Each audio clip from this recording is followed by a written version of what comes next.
Hey, Brandon here. Welcome to the channel and thanks for tuning in. It's my favorite time of season, everybody. It is rookie scouting season. And today I want to talk about my top 10 running backs that I believe have the best shot at hitting our Dynasty rosters next year. These are going to be the 10 running backs that I believe we're going to be drafting early.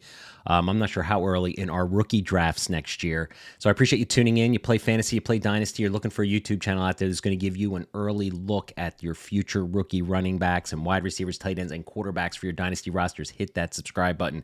Very much appreciated. I have all sorts of content on here, mock drafts, in-depth rookie reports on all the players that we're going to talk about today are in the pipeline in the future.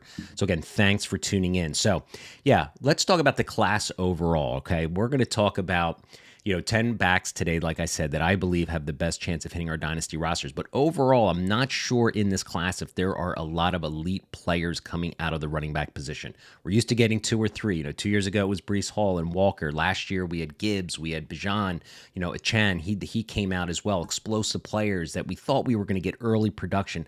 Not sure we're going to get maybe more than 1 or 2 unless somebody really just emerges unexpectedly. But it's a down class in the running back room this year for at least for Dynasty and I think overall for the NFL draft. But we're gonna have fun nonetheless. I'm gonna go through these 10 players. I'm not gonna go super in depth because I'm gonna be doing in-depth rookie reports on this channel on each and every one of these players. Got 3 or 4 months until the NFL draft. So we're going to have fun digging in, in depth on these players. Raheem Sanders has decided that he's entering the transfer portal. So he is saying there's 2 players on here that you're not going to see on the top 10 that may be on the top 10 list. There are 2 names that you might be expecting. That's Donovan Edwards from Michigan. Think he goes back to Michigan or hits the portal. And I think Jonathan Brooks, unfortunately, he would have been a top 3 back in this show right now, given that he unfortunately tore his ACL. So he's probably, I'm thinking, going to go back to college. I'm not sure an NFL team wants to take a swing on him without seeing him fully recovered from an ACL tear. But you never know. Maybe he declares for the draft, but he's not going to be. But if he was, he'd probably be in my top 3 or 4 in this show. All right. So let's get right to it, man. Let's get right into in depth. Like I said, we're going to talk about my favorite top 10 running backs. So let's get started. All right, coming out of the gate at number 1 for me is Trevon Henderson, 5'10", 214-pound junior running back from Ohio State.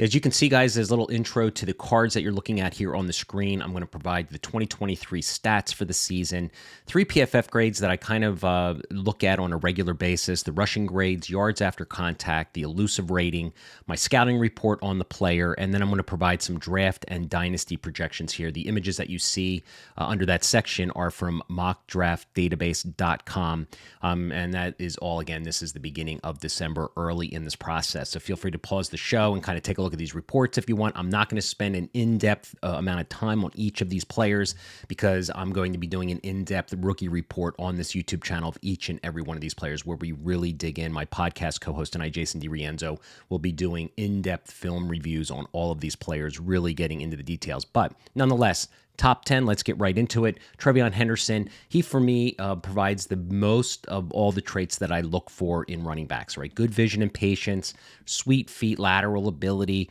acceleration, burst. He can win on the outside, and he's got enough play strength to move piles, good contact balance. So for me, Trevon Henderson has all of the traits that I look for in a running back. Comes from a good program. We know Ohio State puts running backs also in the NFL. So Trevon Henderson has been my number 1 running back for most of the college football season. I think he is going to be the first back taken. I think in day 2, you can see here 63 at the peak on this particular mockdraftdatabase.com. He went as high as 27. I think he is a day 2 pick. I don't think that we'll see a running back drafted day 1. Trevon Henderson is my number 1. Coming in at number 2 is Trey Benson, running back out of Florida State. Good season, 6'1", 221 pounds. He is a junior. I am also assuming that he is going to translate and go to the NFL and not come back for his senior season. So you can see here he was at a good production season, was one of the bright spots on Florida State this year. His rushing grades, pretty solid. Yards after contact, everything above average. Elusive rating as well. I like him. Again, most of these prospects that we're going to talk about all have some sort of flaw that doesn't make them a Bijan, a Gibbs, right? So, we're going to have to nimble through those traits to find out what are the best ones that are going to hit our dynasty roster. And what I like about Trey Benson is the fact that he's got a thick build, he's got a big, strong lower half, good contact balance, yards after contact. He's a thick, physical runner. Now, I'm going to lean on size, the majority, and physicality when I'm looking at running backs that potentially, maybe, aren't as elusive or something like that, because size matters for the running back room still. Even though the NFL seems to be trending towards using smaller players, quicker players out of the backfield, I still think size matters when it comes to running back to physically hold up in the NFL. So Trey Benson comes in at number 2 for me. All right. Coming in at number 3 is Blake Corm. I've been a Blake Corm fan for a long time. He's probably the most polarizing prospect in the NFL draft. 5'8", 210 pounds. He is a senior. He was thinking he was going to declare last year. He came back for Michigan. Maybe he's going to win a national championship this year. We'll have to see. But no doubt he's going to the NFL draft. A little disappointed in his play this year. Coming off a knee injury last year, he didn't look as explosive, but I like the player. Again, you can see his PFF grades here, and you're probably thinking to yourself, man, Brandon, number 3, I mean, look at these grades. Look at the elusive rating, all well below average. I don't know, man. I still like what I see. I like Blake Corm's scouting report, all right? I think he's got good vision. He's got excellent decision-making, processing at the line of scrimmage, good contact balance for his size, 5'8", 210. He's the same size as DeAndre Swift. He's the same size as Jalen Warren, who's now kind of emerging in Pittsburgh. So again, all of these backs that we're talking about are going to be most likely committee backs anyway. So I'm not looking at any. Maybe Trevon Henderson is a bell cow coming out. Like if he gets that great landing spot, it's going to vault him in our rookie drafts. Most of these other players that you can see here on the draft and dynasty projections are all day 2 NFL picks, as well as Superflex rookie picks. I think there's going to be an early run on quarterbacks and wide receivers in our rookie picks. And then when it comes to the running backs, they're not going to start coming off the board until the second round. There's just too much talent in the wide receiver room. Looking forward to providing you guys that show as well. That's going to be an exciting show. I'm going to go top 15 on wide receivers. That's how great the wide receiver class is this year, I think, coming in 2024. But back to Blake Corm. Like his contact balance, he's got power, he's got jump cut ability. People are going to knock him because of his size and his age, and I get it. I understand the concern. Not so sure the NFL cares that much about age anymore when it comes to running backs. They're looking to draft a guy, get 4 years out of him, and most likely draft another guy, and they don't want to be paid, obviously, as we have seen in the NFL. Okay, coming in at number 4 for me is Braylon Allen, junior running back, 6'2", 245 pounds. Now, Braylon Allen has already declared for the NFL draft. You can see here he had a really productive season. He's come in Wisconsin. He's 20 years old. So the scouting report is everyone's excited that he's young. So he's got the ability to still develop probably a little bit more than a lot of these prospects. From a scouting report, he's got the size, he's got play strength, he's got yards after contact ability and pass catching. I just don't know if he's going to be scheme dependent to run an inside gap kind of and not really be able to run an outside zone scheme, which I know a lot of NFL teams like to run. So I think he's going to be scheme dependent on whichever team drafts him in the NFL. It's kind of be looking kind of like the way they run Derrick Henry in Tennessee, right? I mean, if Tennessee were to draft Braylon Allen, I think people would get excited. He's not King Henry. Don't misinterpret what I'm saying is he's going to be that kind of dynasty asset as far as points being scored, but from a size standpoint, and King Henry has a little bit more nimbleness. So I'm a little concerned about just the Braylon Allen, his elusiveness, but he can still improve. But that size is going to be really intriguing. 245 pounds at 6'2". He is a big back. He could be like Dylan from Green Bay.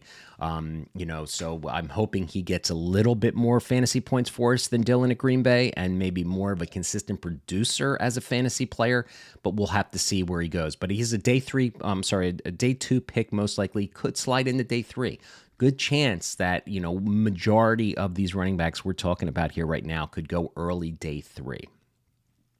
Coming in at number 5 for me, one of my favorite players, really bummed. Marshon Lloyd tore his ACL as a freshman in college, but he's a junior this year, 5'9", 210 pounds. transferred from South Carolina, went to USC. Had a pretty good season, but he was not involved in the passing game, which really, really disappointed me. It was the one thing I was really excited about him going to USC. I thought they were going to get him really involved in the passing game. But you can see here his grades on PFF are pretty solid across the board. His yards after contact were good. His elusive rating on the high end of the scale. And that's what I like about Marshon Lloyd, all right? I think he's got patience. He's got that lateral ability. He's got kind of that dead leg ability to redirect without really deaccelerating. And I really like that he has enough physicality, enough contact balance as well. Does bounce outside. It has a tendency to do that. He can run inside the tackles. But you'll see, like on these cards, guys, I'm going to probably provide a little bit of knock on each of these players because they all have, deficiencies in their game that's not making them elite running back prospects. So we kind of need to talk about that a little bit. But I really like Marshon Lloyd. Hoping he rises as we go through this draft cycle. Coming in at number 6 for me, one of my favorite players in the draft actually is Bucky Irving. I was not a fan early coming into the season on Bucky Irving, but man, he has showed me a lot in 2023. 5'10", 195 pounds. Again, a smaller type back, but man, look at the passing receptions that he had. He had 47 receptions on the season. His PFF grades are pretty solid across the board as well, man. But what I really like, I think he's got really good vision. I think he's got cutback ability, burst. And the thing that knocked me on Bucky Irving early in the season was his lack of play strength. And he showed me this year that he went to the weight room in the offseason and he is moving some piles. He runs tough for his size. And I really believe the NFL is starting to trend away from just getting monster, big physical running backs. And, with the committee, maybe they want a running back that's big, but they also, I think, want a running back like the Warren kid we just spoke about, at Pittsburgh, where they want some explosive playmakers, especially if you're running an outside zone scheme situation, an offensive system where you can get these guys in space and let them do damage. Bucky Irving is an explosive player, and I like him from that standpoint a lot. So he's somebody, again, who's going to be a second-round draft pick. You guys can see from the draft and dynasty projections that I have on these cards, you're going to see that most of these guys I have is late second and early third because or second or third round picks, because I don't think a lot of people are going to be reaching for these running backs unless unexpectedly a running back gets unbelievable draft capital and lands like on the Chargers or something that, really need to reboot after Eckler. But in any case, he comes in at number 6 for me. Coming in at number 7, Audric Estime. He is from Notre Dame, had a great season, 5'11", a bigger back here, 227 pounds. He is a junior. Most likely he is declaring as well. Really overall a solid season, over 1,300 yards, 18 TDs. He crushes all the PFF grades here you see on the screen. He is a running back. He's a bruising running style, north-south kind of guy, contact bounce, yards after contact. He's got all that ability. My only concern with him is just the elusiveness and the lateral movement, especially in the second level watching the film. Can't really redirect at high speeds, but nonetheless, he's a physical runner. If there's an NFL team out there that is looking for a running back to just, pound the rock, kind of like Roschon Johnson this year, he went to the Bears, they had Herbert there, but they wanted someone else to just be a complement to Herbert, just a big physical guy. And I think there's still a role, obviously, in the NFL for these kind of backs. And Estime, to me, is one that could fill that role. All right, coming in at number 8, Will Shipley. All right, 5'11", 205-pound running back, junior from Clemson. He was the offense for Clemson this year. He really, really was. 29 catches out of the backfield, so we'd love to see that out of our future dynasty running backs, right? Guys that can catch the ball. He, was pretty solid overall. He's a scrappy, just tough athlete, right? He played multiple sports in high school. I like his game. The last few games of the season, he really kind of showed me a little bit more. He was farther down on this list, but he kind of rose here lately for me. Still think he's going to be a top 10 back taken in this draft. He's got really good spatial awareness, good contact balance. He's got pass catching ability. He's a special teams player too, which again could help inflate his draft stock. He's just not a 3-down player, which some of these guys are not going to be players, again, all being in committee.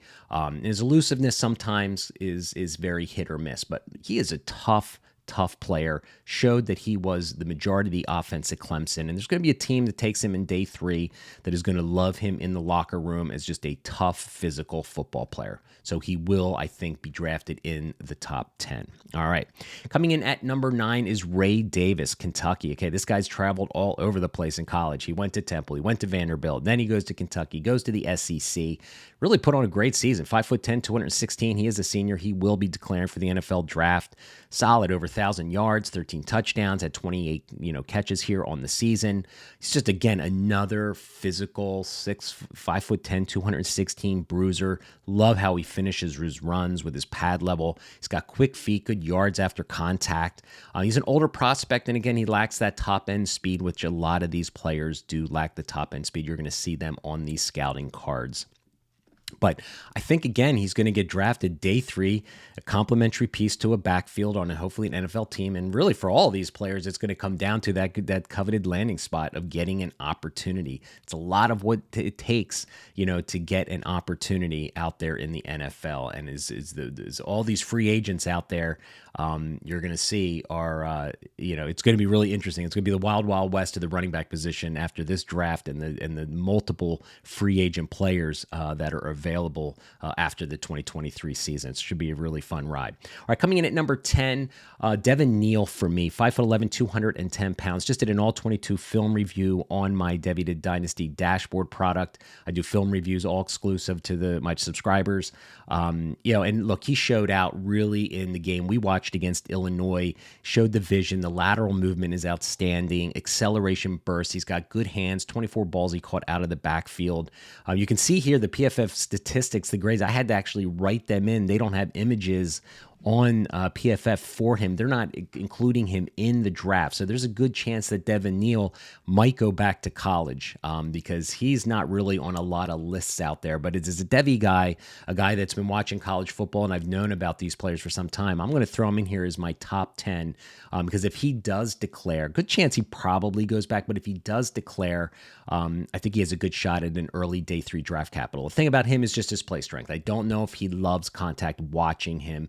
The physicality is something I value in all my scouting analysis, whether it's a wide receiver, running back, or whatever. You got to love to lay the lumber. You can't be afraid to get hit. You've got to get down and get dirty, get your pad level down. Devon Neil seems to protect himself a little bit, at the point of contact, but I love the elusiveness. I love the footwork. He's got some speed, so he's an intriguing prospect that I'm really excited to see what his decision is. As far as declaring for the NFL draft. All right. So there's my top 10 guys. Now, what you're looking at here on the screen right now is, this is part of my Devy to Dynasty dashboard product. So these are outside my top 10. Cody Schrader, Dylan Johnson, Bailey from TCU, Jalen Wright. These are all players that I'm still scouting, that I have full scouting reports on the product here that I offer. Again, just to give you a deeper, and I'll be doing some sleeper shows for sure, because Cody Schrader is one of my favorite running backs, like sleeper in this class. And in fact, he was just outside my top 10. I almost put him in there instead of Devon Neil. That's how much I like Cody Schrader. He killed it at Missouri this year. Tough, physical. Love his physicality and his just tenaciousness on the field. I have a feeling he might be a riser as we go into the draft. So there you guys got it, man. That is my top 10 show. I appreciate you tuning in. Again, like I said, on this channel, guys, I am going to have all sorts of content. I'm going to be doing in-depth rookie reports on all the players that we spoke about on this film, really going into their film, scout, trait by trait. I wanted to keep these videos somewhat at a decent clip to get you in and get you out, get you to know the names. Take a look at those images and the image cards, kind of take a look at them. But again, hit that subscribe button. Thanks for tuning in. I got all sorts of rookie content coming to help you get ready for your rookie drafts next year. Thanks for watching.